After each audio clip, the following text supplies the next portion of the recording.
नमस्कार दोस्तों, मैं हूं विक्की राठौड़ और स्वागत है आपका मेरी आज की इस वीडियो में। दोस्तों, हमारे विदेश मंत्री एस जयशंकर जी फिलहाल 2 दिन के लिए स्विट्जरलैंड के दौरे पर है। तो एस जयशंकर जी इस विजिट के दौरान जेनेवा में भारतीय मूल के लोगों को एड्रेस यानी संबोधित कर रहे थे। तभी उन्होंने 1984 में हुई IC-421 प्लेन हाईजैक से जुड़ा एक किस्सा भी सुनाया। जयशंकर जी ने बताया कि जब प्लेन हाईजैक हुआ उसके 3 से 4 घंटे बाद मैंने अपनी माँ को फ़ोन किया कि मैं घर नहीं आ सकता, एक प्लेन हाईजैक हुआ है। तभी उनको पता चला कि जो प्लेन हाईजैक हुआ है उसमें उनके पिताजी भी है। In 1984, there was a hijacking. I was a very young officer. I was part of the team which was dealing with it. And midway through the hijacking, I realized, not midway, about 3-4 hours. Those were the days you didn't have cell phones and all that. So, and I had a small, my son was a few months old. My wife used to work, so it was my day to go back home and feed my son at lunch. Okay.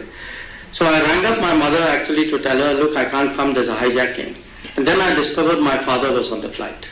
एक तरफ S Jaishankar जी के पिताजी भी उस plane में थे जो plane hijack हो चुका है, और दूसरी तरफ एस जयशंकर जी उस टीम का भी हिस्सा थे जो हाईजैकर्स के साथ नेगोशिएशन करने वाले थे। लेकिन दोस्तों, अगर हम इस प्लेन की बात करें कि इस प्लेन को हाईजैक करने वाला कौन था और इस प्लेन को हाईजैक क्यों किया गया, तो हुआ कुछ ऐसा कि 24 अगस्त 1984 को इंडियन एयरलाइंस का एक विमान IC-421 चंडीगढ़ से जम्मू कश्मीर के लिए उड़ान भरता है। तभी इस प्लेन में चंडीगढ़ से 7 अलगाववादी सेपरेटिस्ट सिख युवक भी सवार हो जाते हैं, और प्लेन के टेक ऑफ के कुछ घंटे बाद इन युवकों द्वारा इस प्लेन को हाईजैक कर लिया जाता है। लेकिन दोस्तों, इन युवकों ने इस प्लेन को हाईजैक किया क्यों था? क्योंकि दोस्तों, ये युवक ऑपरेशन ब्लू स्टार से नाराज थे। अब ये ऑपरेशन ब्लू स्टार क्या है, इसे हम थोड़ी देर बाद समझेंगे। पहले हम ये स्टोरी कंप्लीट करते हैं कि इस प्लेन के साथ हुआ क्या। इस हाईजैक प्लेन में एस जयशंकर जी के पिता के सुब्रमण्यम के साथ 100 पैसेंजर और सवार थे।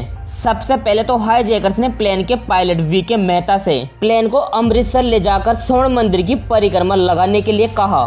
इसके बाद पायलट हाईजैकर्स की बात मानता है और स्वर्ण मंदिर के 2 चक्कर लगाता है। इसके बाद हाईजैकर्स प्लेन को पाकिस्तान के लाहौर में ले जाने के लिए कहते हैं और पायलट भी वैसा ही करता है, लेकिन लाहौर एयरपोर्ट अथॉरिटी प्लेन को लैंडिंग करने की परमिशन नहीं देता है, और इसके बाद विमान काफी देर तक हवा में ही उड़ता रहता है और प्लेन का फ्यूल कम होने लगता है। तो पायलट पाकिस्तान के लाहौर एयरपोर्ट अथॉरिटी से इमरजेंसी लैंडिंग के लिए परमिशन मांगता है, और इसके बाद इस प्लेन को लाहौर एयरपोर्ट पर रिफ्यूलिंग के लिए लैंड करवाया जाता है। अब जब रिफ्यूलिंग हो चुकी थी तो हाईजैकर्स ने प्लेन को अमेरिका ले जाने के लिए कहा, लेकिन पायलट ने हाईजैकर्स को बताया कि ये प्लेन घरेलू उड़ान के लिए बना है, इसलिए ये अमेरिका नहीं जा सकता। इसके बाद हाईजैकर्स ने इस प्लेन को बहरीन ले जाने के लिए कहा, लेकिन पायलट ने बहरीन के लिए भी मना कर दिया। इसके बाद लास्ट में इस प्लेन को दुबई में लैंड किया गया। दुबई में इस प्लेन की इमरजेंसी लैंडिंग करवाने के बाद दुबई में भारतीय अधिकारियों के साथ हुई बातचीत के बाद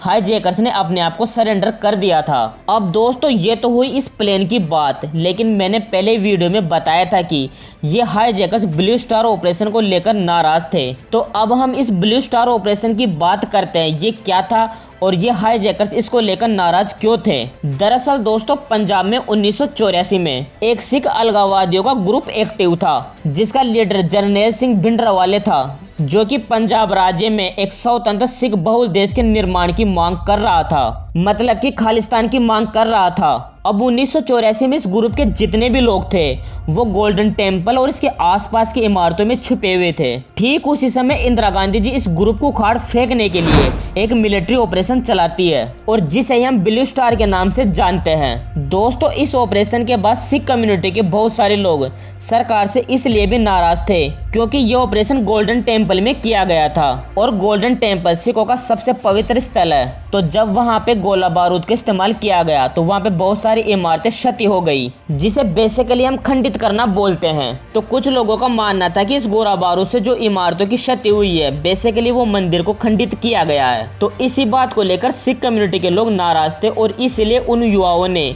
इस प्लेन को हाईजैक भी किया था। इसके बाद दोस्तों, जेनेवा में जयशंकर जी से अभी कंधार हाईजैक पर एक नेटफ्लिक्स पर डॉक्यूमेंट्री बनी है। उस वेब सीरीज पर जो कंट्रोवर्सी हो रही है उस पर भी एक सवाल किया गया, लेकिन एस जयशंकर जी ने कहा कि मैंने वो वेब सीरीज देखी नहीं है तो मैं कोई कमेंट कर नहीं सकता। इस पर जो कंट्रोवर्सी हो रही है उस पर हम एक फुल डिटेल वीडियो लेके आएंगे। अगर दोस्तों आपको वो भी देखनी है तो हमारे साथ बने रहना, और अगर आपको ये इन्फॉर्मेशन अच्छी लगी हो तो इस वीडियो को लाइक करें, और अगर आपको ऐसी इंटरेस्टिंग वीडियो देखनी है तो इस चैनल को अभी सब्सक्राइब कर लो। मैं आपके लिए ऐसी वीडियो लाता रहूंगा।